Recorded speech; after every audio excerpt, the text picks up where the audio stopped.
Hi, welcome this week to, this is Shirley Horn singing. I baked to Shirley Horn, and I've already baked one cake this morning, an experiment. I think it turned out well.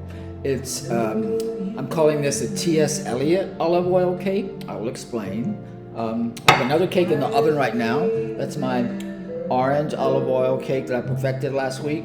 I'm baking that, and I'm going to take it downstairs at 1 o'clock or 2 and give it to the 4 young women who have just opened up a new vintage clothing store in the storefront of my building downstairs. I'm going to give them that as an opening day present, but let me turn down Shirley Horn. Wait just a second.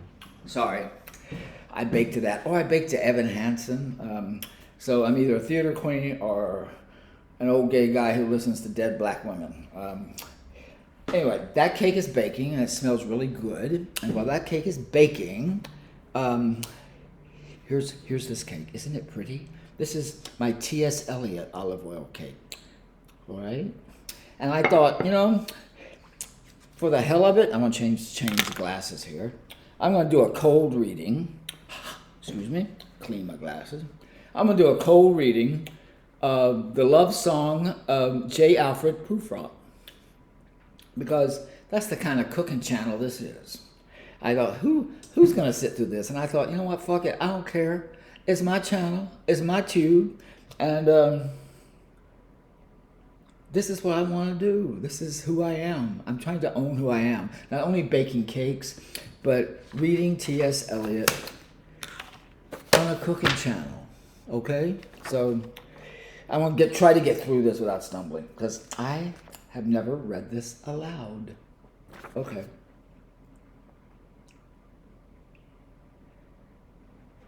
Let us go then, you and I, when the evening is spread out against the sky like a patient, etherized, upon a table.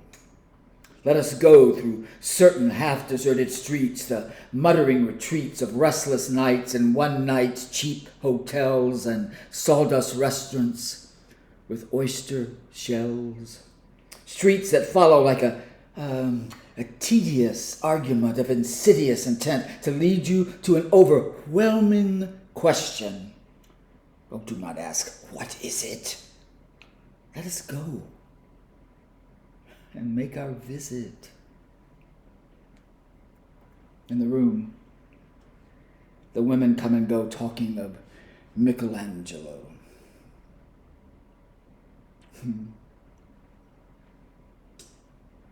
The yellow fog rubs its back upon the window panes. The yellow smoke that rubs its muzzle on the window panes licked its tongue into the corners of the evening, lingered upon the pools that stand in drains, let fall upon its back the soot that falls from chimneys, slipped by the terrace, made a sudden leap, and seeing that it was a soft October night, curled once about the house and fell asleep. And indeed, there will be time for the yellow smoke that slides along the street, rubbing its back upon the window panes. There will be time. There will be time to prepare a face to meet the faces that you meet. There will be time to murder and create, and time for all the works and days of hands that lift and drop a question on your plate. Time for you. Oh, and time for me. And time yet for 100 indecisions and for 100 visions and revisions before the taking of a toast and tea. In the room, the women come and go talking of Michelangelo. And indeed, there will be time to wonder, do I dare? And do I dare? Time to turn back and to send the stare with a bald spot in the middle of my hair. They will say, oh, how his hair is growing thin. My morning coat, my collar mounting firmly to the chin, my necktie rich and modest, but asserted by a simple pin. They will say, but how his arms, long and his legs are thin. Do I dare disturb the universe? In a minute there is time for decisions and revisions, which a minute will reverse. For I have known them all already, known them all. Have known the evenings, mornings, and afternoons. I have measured out my life with coffee spoons. I know the voices dying with a dying fall beneath the music from a farther room. So how should I presume? And I have known the eyes already, known them all. And when I am formulated, sprawling on a pen, when I am pinned and wriggling on a wall, how should I begin to spit out all the butt ends of my days and ways? And how should I presume? And I have known the arms already. I've known them all, arms that are braceleted and white and bare, but in the lamplight, oh God, down with the light brown hair.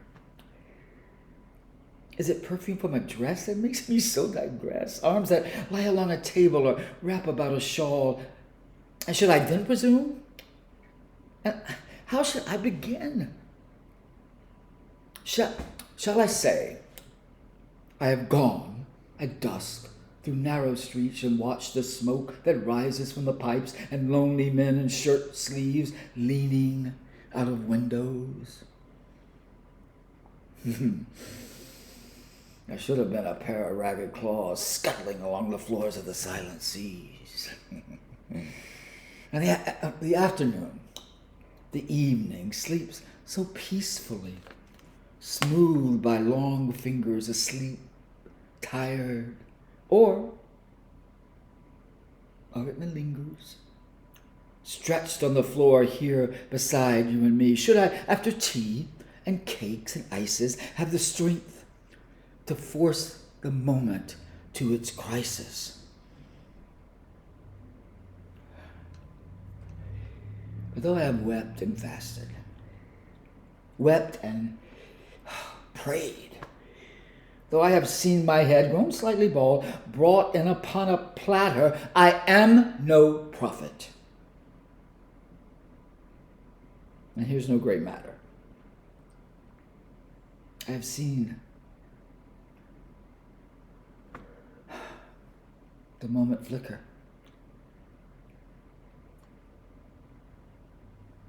The moment of my greatness flicker. And I have seen the eternal footman hold my coat and snicker.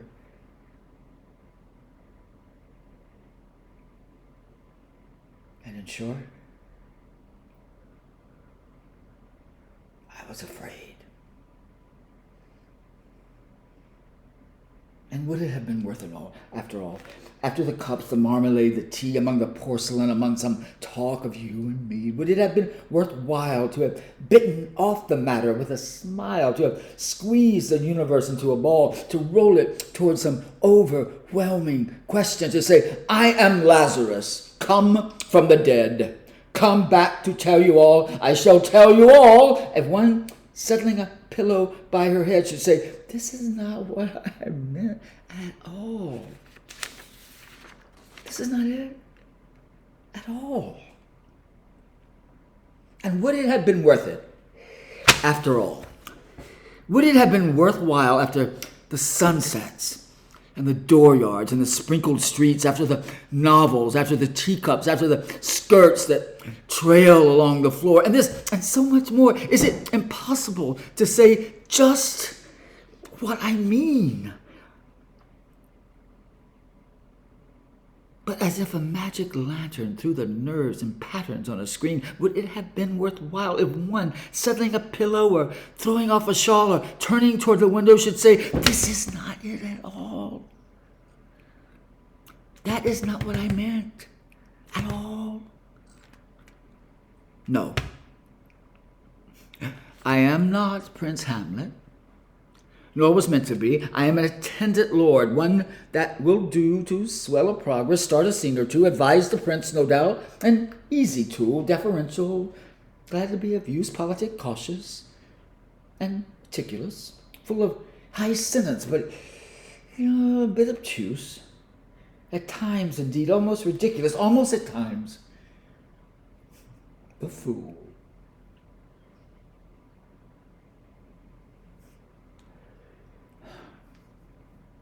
I grow old.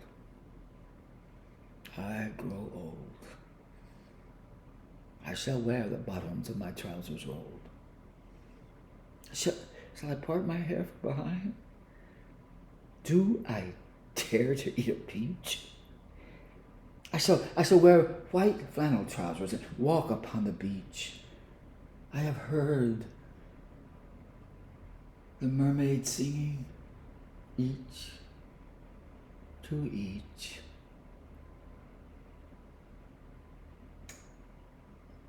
I do not think they will sing to me.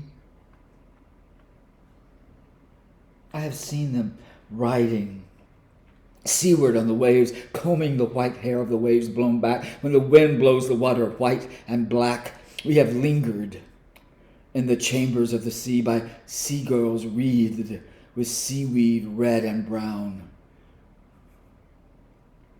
till human voices wake us.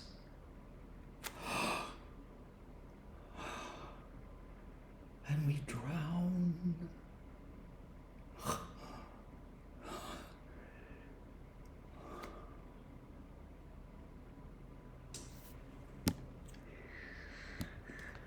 What the fuck? Damn it.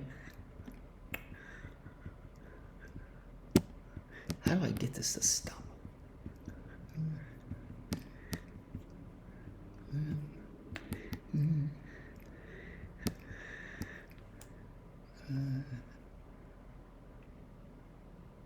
I was talking to myself because I thought the video had stopped. So you saw me like unfiltered there. I hope you like that. I thought the computer had shut down. Anyway, I'm not going to re-record this because that took a lot out of me. Anyway, this is my T.S. Eliot cake because it is a peach olive oil cake. And I had to really reconfigure the assemblage of it because I have a lot of native knowledge now about baking cake. And I knew when to mix and when to fold. Not when to fold, like in a gambling or poker, but when to fold in the peaches. I will tell you what I did and then I'll put it down in the recipe.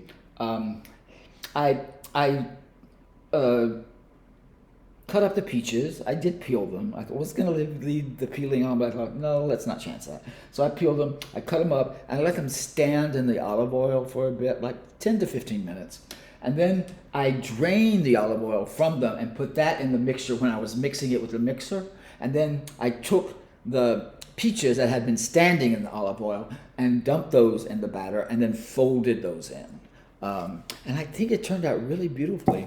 I'm about to taste it. This will be my first taste. Let's taste it on camera. Yes. Okay.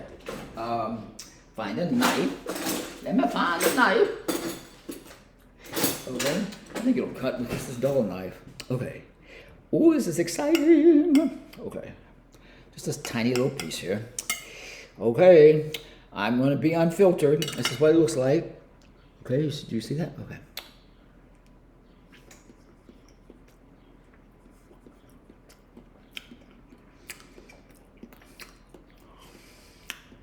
Oh, that's good. Thank you, Peach Gods. Thank you, T.S. Eliot.